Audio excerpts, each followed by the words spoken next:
चार बीवी का जिक्र हुआ तो मुझे पहले ही अपने चार मिसरे याद आ गए कि मेरी इस दूसरी बीवी पे मुझको हिदायत एक रिश्तेदार की है। मेरी इस दूसरी बीवी पे मुझको हिदायत एक रिश्तेदार की है। परेशान क्यों हो, मत घबराओ, झंझट शरीयत ने इजाजत चाही है। शरीयत में इजाजत। बहुत मुबारकबाद। कलियर शरीफ से मैं हाजिर हुआ हूँ इस आस्थाने पर।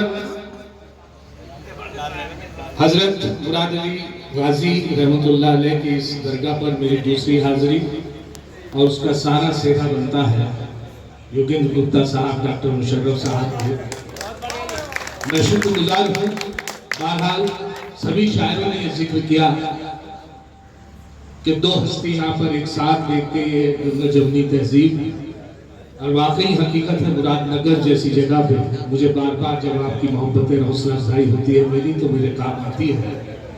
सबने कौमी खेती को लेकर मुशर्रफ साहब और लिली साहब को लेकर अपने अपने चार मिसरे पढ़े। मैंने भी अभी ताज़ा चार मिसरे डॉक्टर साहब डॉक्टर जुनैद अली साहब मेरे दोस्त उस्मान उस्मानी कि देखकर जिसको सिहा रात भी शर्माती है, देखकर जिसको सिहा रात भी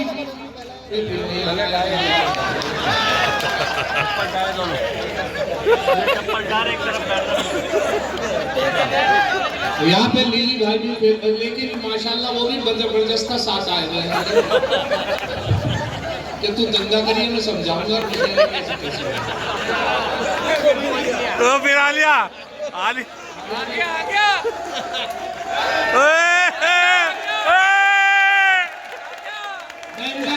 देखो ये अक्सर हर मुशायरे में मिलते हैं, यही हरकत करते हैं। जब तक इन्हें स्टेज पे नहीं बिठा दिया जाता इनका जुगाड़ होता है कि मुझे इतना परेशान करना है कि लोग मुझे स्टेज पे बुला लें।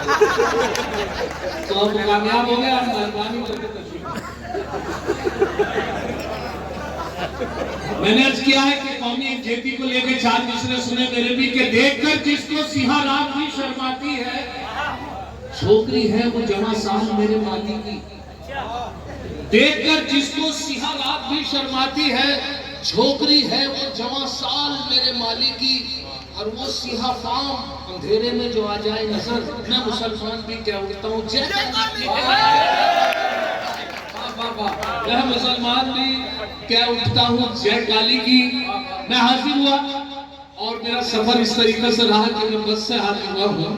बस में चढ़ा, रुड़की से जरा लंबा सफर था मुरादनगर का, तो देखा कोई सीट खाली नहीं है। तो मैंने सोचा कि कहाँ बैठा जाए, बहुत नजर दौड़ाई तो पीछे की तरफ एक साथ दो सीटें जो होती है, एक साइड में दो सीटों पर वो बैठे हुए थे अकेले। उनके बराबर में एक बोरा रखा हुआ था। मेरी नजर पड़ी, मैंने कहा यहाँ जगह मिल सकती है, इनको बोरा नीचे रखो। मैं करीब पहुंचा, लोगों को हटा के तो मैं करीब पहुंचा। मैंने हजरत ये बोरा आप नीचे रख लेंगे तो मैं बैठ जाऊंगा। कहने देखो इस पे क्या लिखा है।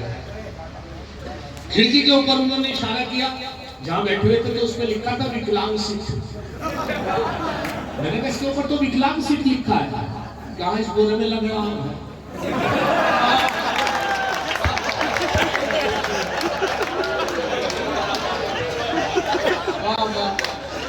हम जहां जाए वहां लफड़ा न हो, हम जहां जाए वहां लफड़ा न हो, दोस्तों झंझट है हम भी नाम के। हम जहां जाए वहां लफड़ा न हो, दोस्तों झंझट है हम भी नाम के। क्या करें ये नाम ऐसा मिल गया, वरना हम भी आदमी थे।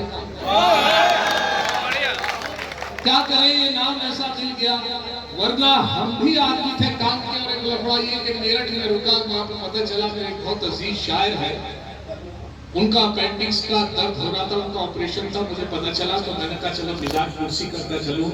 शायर है लेकिन दिलफेक आदमी है। शायर जो है बड़ा दिलफेक होता है। शायरा अगर बैठी है तो खूब पढ़ता है, जब शायरा घर चले जाती है तो उसका दिल उदास हो जाता है, मैं किसे सुनूंगा। बहरहाल वो भी इसी तरीके के शायर थे। और कैफियत ये थी, जब मैं पहुंचा मेडिकल में तो उनको बर्थ पे लेटाया हुआ था। उनको ऑपरेशन थिएटर के लिए बाहर जो दरवाजा था उस पर लेटे हुए थे, उनको ले जाया जा रहा था। मैंने पूछा मेरा हजरत, तो उनकी बस दर्द के मारे हाय ये कैफियत थी उनकी। लेकिन दिन के एक आदमी थे, देखो एकदम टोन बदल गई जब ये खूबसूरत नर्स उनके पास से गुजरी तो कहने लगे,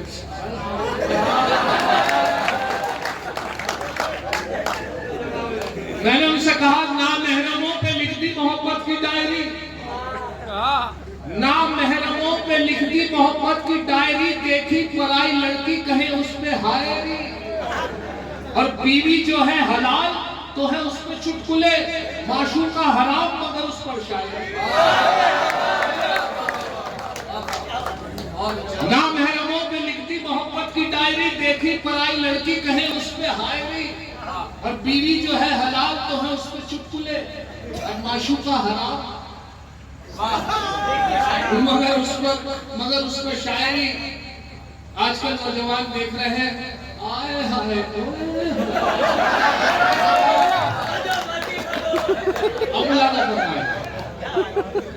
देख कर तेरे नजारे, देख कर तेरे नजारे, उड़ गए होश हमारे, और राल दूल्हों की भी टपकी जाए, राल दूल्हों की भी टपकी जाए, देखकर तेरे इशारे।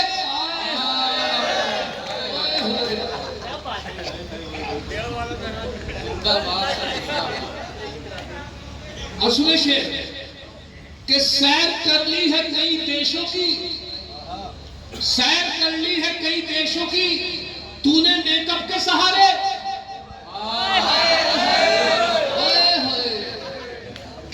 और तूने मक्ता पेश कर रहा हूं, तूने झंझट को भी ओ बदूबदी, तूने झंझट को भी ओ बदूबदी दिल में दिखला दिए तारे।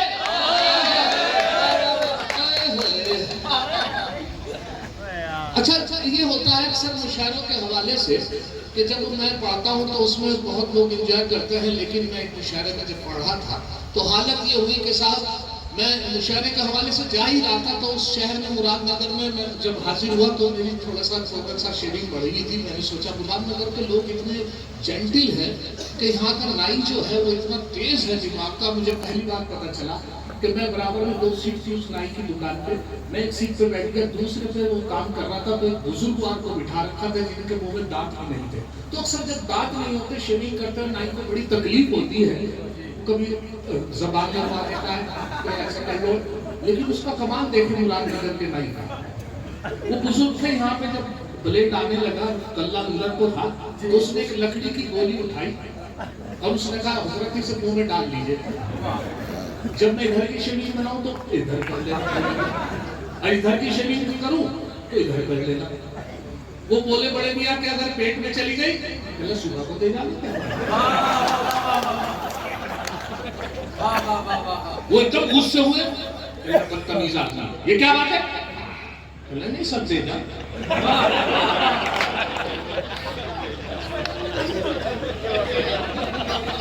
और अच्छा अब दुल्हन फरमाने के बस में था आगे खड़ा एक दिल लुगा अच्छा लगा, बस में था आगे खड़ा एक दिल लुगा अच्छा लगा, मैंने जब छेड़ा उसे कुछ ना कहा अच्छा लगा। बस में था आगे खड़ा एक दिल लुगा अच्छा लगा, मैंने जब छेड़ा उसे कुछ ना कहा अच्छा लगा, हौसला मेरा बढ़ा और एक गुस्ताखी जो की, देखे उसने गाल पे थप्पड़ कहा अच्छा लगा, देकर उसने गाल पे थप्पड़ कहा अच्छा लगा। मेरे दोस्त हैं जो अभी देवबंद से फारिग होकर आए, मौलवी की डिग्री लेकर आए हैं, मेरे दोस्त हैं, तो मेरे दिमाग में बहुत दिनों से एक मसला था। मैंने वो पूछा उनसे दोस्त से कि मौलवी साहब एक मसला है वो बताइए, क्या पूछिए। मैंने अगर आदमी पूरी वजू से हो और वजू से बाजार से गुजर रहा हो और वो वजू से हो, किसी गैर महरम के हाथ लग जाए, किसी औरत के हाथ लग जाए, क्या वजू टूट जाएगी? वजू हाथ पैर टूट जाए।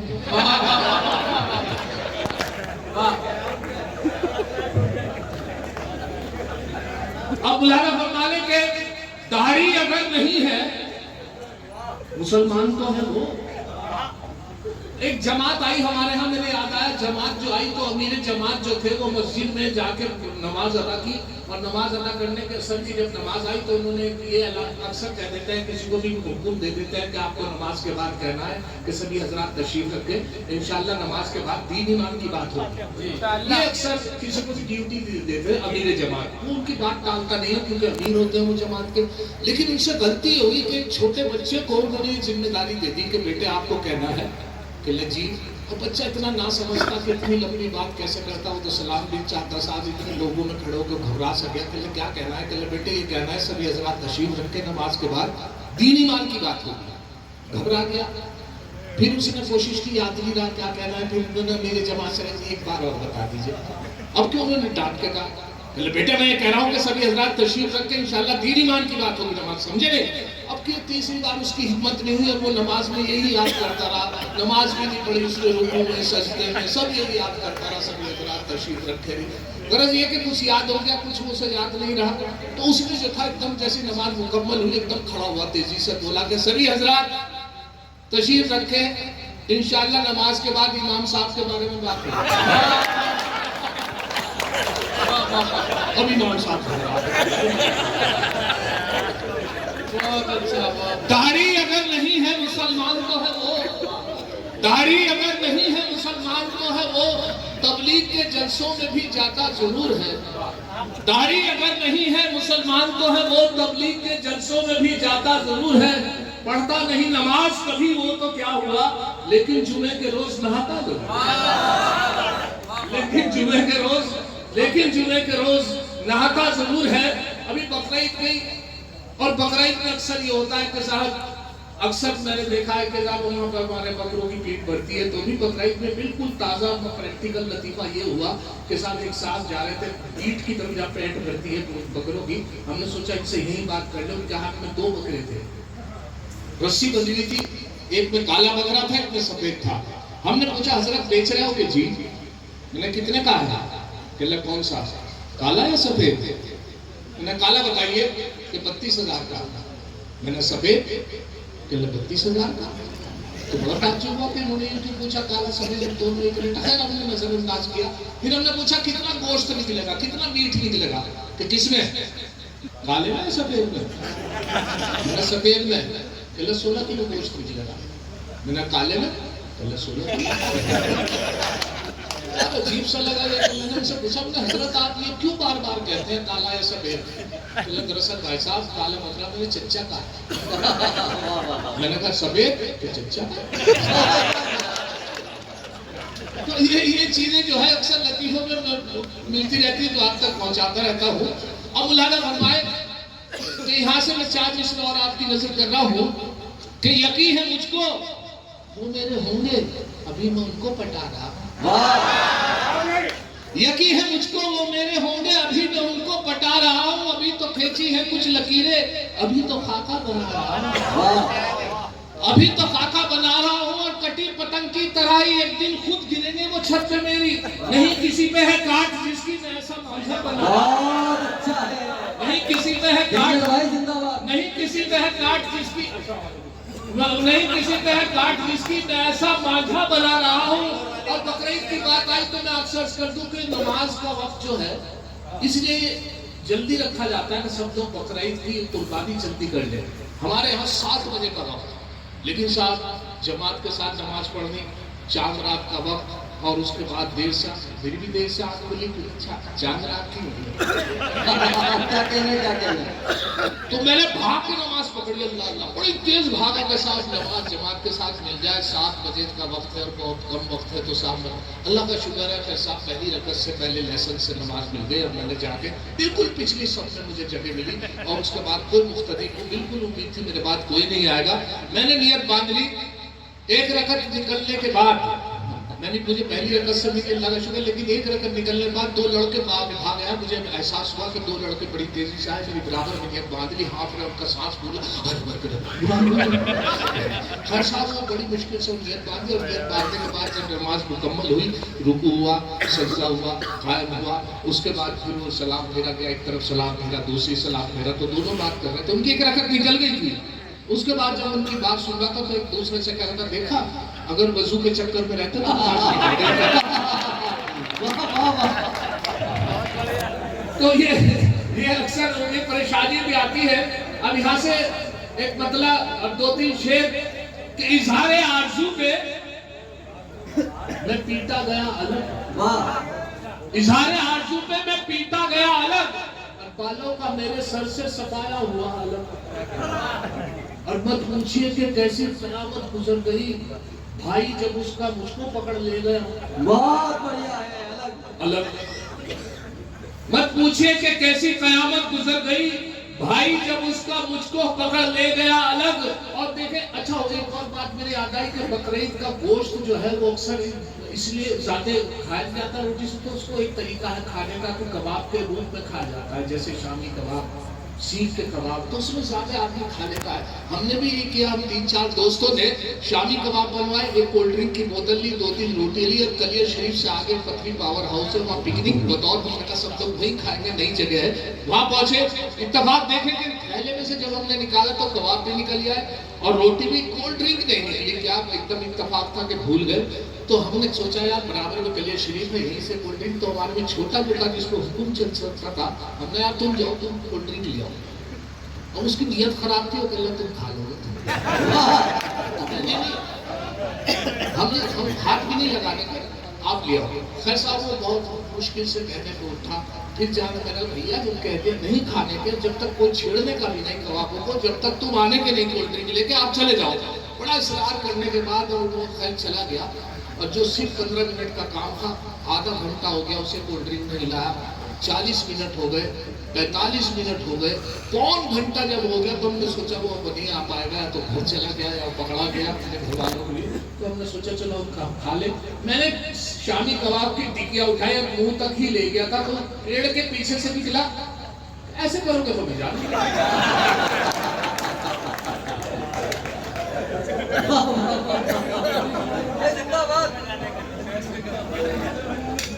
एक बार उसे मैंने बस आंख यूं ही मारी थी। अच्छा हुआ वो एक मिसरा है मुजफ्फर रजवी साहब का, उस्मान भाई, वो मिसरा के ये जब भी देखा है तारीख की नजरों ने, लम्हों ने खता की थी सदियों ने सजा पाई, लम्हों ने खता की थी सदियों ने सजा पाई। तो मैंने उनका मिसरा लिया और 3 मिसरे मैंने लगाए कि एक बार उसे मैंने बस आंख यूं ही मारी थी, वो बन के मेरी बेगम घर साथ चली आई। एक बार उसे मैंने बस आंख यूं ही मारी थी, वो बन के मेरी बेगम घर साथ चली आई। अब हाल मेरा यह है 10 बच्चों का अब्बा हूँ, लम्हों ने खता की थी सदियों ने सजा पाई। अदली बाबा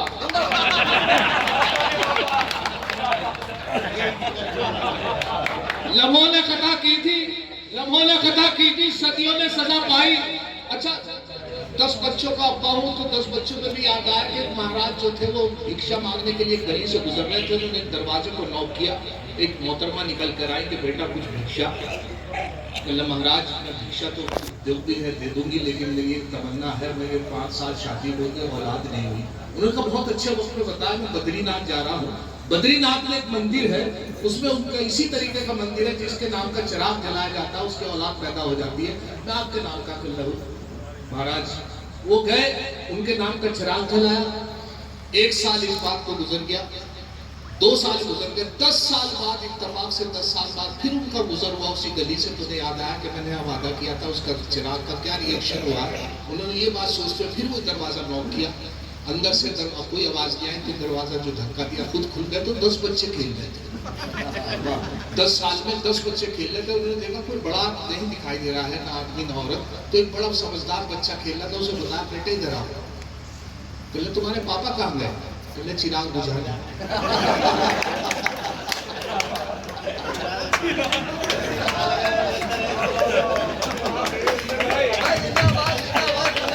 अब लाला फरमाए कि यहाँ से मैं 4 मिसरे और आपकी नजर कर रहा हूँ। मेरी वाइफ जो है वो जो एक लड़की के पास जगह है मंगलौर, वहां से है, और एक मिसाल है मंगलौर की कि लाहौर का सिपाही और मंगलौर की लुगाई मशहूर है, मेरे भी कई बार पटड़ी मार चुकी सी। तो यहाँ से मैंने जब भी कोई शादी ब्याह का मामला आता तो मशवरा बतौर 4 मिसरे सुनाता हूँ कि शादी के मसले पे ये झंझट की राय है, लड़की तो हो मगर नए दौर की ना हो। शादी के मसले पे झंझट की राय है, लड़की तो हो मगर नए दौर की ना हो। एक और बात का भी जरा रखना ये ख्याल, हो वो किसी भी गांव की बंगलौर की ना हो, वो किसी भी गांव की मंगलौर की ना हो। मैं शफीक मियां मेरे जो वक्त मीडिया से है, आप मुरादनगर वालों को बता दूं कि वक्त मीडिया पूरी दुनिया में इस वक्त आपको रिलेटेड है। और ये जो है इस तरह बढ़िया ये वक्त मीडिया के जो शफीक भाई हैं, ये आपको इतना अच्छा रिले करेंगे कि आपको सब देखेंगे। ये थोड़ी सी जो बद इंतजामी हुई है जो मौलाना ने की है, लेकिन हमारे लीली भाई ने खूब संभाल के रखा। यही उनकी पहचान है लीली भाई की कि मौलाना परेशान कर रहे हैं, लीली भाई संभाल रहे हैं। तो ये बहुत बड़ी बात है कि मौलाना को गुस्सा भी आ सकता है, लेकिन उन्हें बहुत मैं मुबारकबाद पेश करता हूँ लीली भाई को। अब मैं कैंस कर रहा था, वो अभी मेरे अमजद भाई ने बहुत अच्छी बात याद दिलाई कि वो लीली भाई से मेरी बात हुई तो मुझे आवाज आई, मैंने इनसे रास्ते में बात की तो इन्होंने जगह बैठा हुआ इनका बहुत बुरी तरह, मैंने कहा मुझे बोले कि मैं मैसेज कर दूंगा, आवाज नहीं निकल रही, मैसेज से बात हो रही थी। अब माशाल्लाह इन्होंने बरारे किया, इनकी वाइफ ने कोई दवाई दी तो वो ठीक हो गए हैं माशाल्लाह। मैं मुबारकबाद पेश करता हूँ। हुआ ये के साथ जब गला बैठ जाता तो बड़ी दिक्कत, मेरे साथ भी यही हुआ। एक रात मेरा गला बैठ गया, सुबह मेरा मुशायरा दिल्ली था तो मैंने सोचा क्या किया जाए, सारी रात गरारे करता रहा, कभी चाय की पत्ती के, कभी नमक के पानी के। मैं वाइफ उठती कहने क्या परेशानी है, वो बोली करने के बराबर में डॉक्टर साहब का मकान है, आप वहां से कोई भी ट्रीटमेंट ले लीजिए, हमारे अपने डॉक्टर है, कोई परेशानी। रात का 1:30 बजे अंधेरा खूब गली में और तीसरा चौथा मकान डॉक्टर साहब का। मैं उनके कहने से निकला अपनी वाइफ का, मैंने दरवाजा जैसे नॉक किया, बजाया जाके तो वो डॉक्टर साहब नहीं आए, उनकी खूबसूरत बीवी निकल के आई। मैंने उनसे अर्ज किया, गला तो बैठा था, आवाज नहीं निकल रही थी। मैंने उनसे पूछा डॉक्टर साहब है? वो बोली नहीं है, आ जाओ।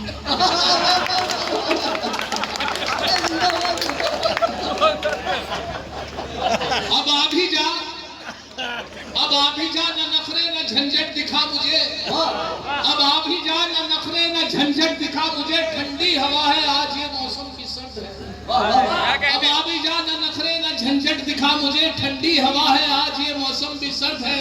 ला सकता हूँ मैं चांद सितारे भी तोड़कर, लेकिन मैं क्या करूँ मेरे घुटनों में दर्द है।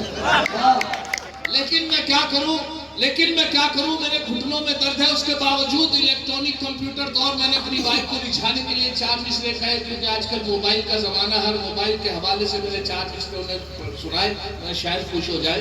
उसके बाद उनका जवाब मिला, ये 4 मिसरे मुलाजा फरमाए कि दिल है मेरा मोबाइल। मैंने उनसे कहा कि दिल है मेरा मोबाइल, तुम सिम हो मेरी जान। दिल है मेरा मोबाइल, तुम सिम हो मेरी जान, है लाइफ टाइम रिचार्ज ये मोबाइल हमारा। वो बोली अगर सच है तो बस इतना बता दो, मोबाइल डबल सिम तो नहीं है तुम्हारा। दिल है मेरा मोबाइल, तुम सिम हो मेरी जान, है लाइफ टाइम रिचार्ज ये मोबाइल हमारा। वो बोली अगर सच है तो बस इतना बता दो, मोबाइल डबल सिम तो नहीं है तुम्हारा।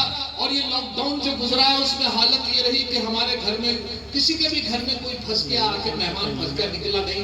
यहाँ तक कि मेरे घर में 15 दिन तक एक साहब आए, आकर फंस गए और मेहमान नवाजी के लिए कुछ नहीं था। सब जैसे चिकन मटन वगैरह की सब दुकानें बनती, मेहमान नवाजी इसी से हो सकती थी। फिर भी मैंने क्या किया, मैंने उनके लिए क्या करता, सुबह को उड़द की दाल की खिचड़ी सब नाश्ता कराया, दोपहर को मूंग की दाल की खिचड़ी, उसके बाद साहब उड़द की दाल, उसके बाद दाल और लौकी चने की दाल के साथ, फिर उसके बाद दाल। गरज ये कि जो भी दालें थी उनकी खिदमत करता रहा। इत्तेफाक देखे कलियर शरीफ का मेला आने वाला था, चांद की तारीख का अंदाजा नहीं हो रहा था। वालिद साहब साथ बता रहे थे 12 रबी अव्वल का मेला भरता है, बड़ी रोशनी का, 12 रबी अव्वल को। तो हम सोच रहे थे, कोई 8 बता रहा था, कोई 10 बता रहा था, बड़े भाई 9 बता रहे थे, 12 तारीख का पता नहीं चल रहा था। तो हमने मेहमान को मुखातिब किया, मैंने हजरत आपको पता चांद की क्या तारीख है? कहले चांद का तो पता नहीं, हाथ दाल की 14।